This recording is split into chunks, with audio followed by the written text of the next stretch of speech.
आमे आशा करिवु जदि भारतीय जनता पार्टी नेता माने सांबादिक सम्मेलन करी एक कथा कहउछंती ताहाले तथ्य प्रमाण धरि कि सामना को आसीबे नहले ओडिसावासी जानिबे जे से माने मिछ कहउछंती मिछर सहारा नउछंती ओडिसा को बदनाम करिबा पाई सेमानकर कोनोसी भी गोटिए सांबादिक सम्मेलन तथ्य आधारित नुहे से माने तथ्य संबलित कथाबार्ता करंती नाही जदि प्रमाण अछि सामना को धरि के आसंतु एमिति मनगडा कहानी गपी देले त होबो नाही ना किए का नाहारे किछि भी मनगडा कहानी गपी दो सत्य सब बड़े सत्य आपण मिथ्या को जेते सांबादिक सम्मेलन करी कहबा को चेष्टा कले मध्य ता आदृत हेबो नाही जदि प्रमाण अछि सामना को नै के आसंतु हमें आह्वान दउ सेटा कोन राधामोहन मोहन आज्ञा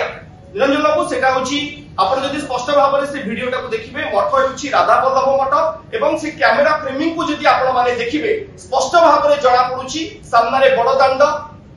श्रद्धालु को पय जो करा रही सेट ताहा भी स्पष्ट भाव में दृश्यमान अछि पछपटे से मानकर द्वार भी स्पष्ट भाव में दृश्यमान अछि मु बुझी पर नै भारतीय जनता पार्टी रा नेता माने बोध हुए ए भितरे पुरी को जाई नाहंती बा से माने जगन्नाथ मंदिर रो ऐतिह्य संस्कृति को धीरे धीरे भूली जाउछंती सेति पय से पिक्चर रु से माने सठिक भाव में बुझी पारि नाहंती प्रसंग कोन।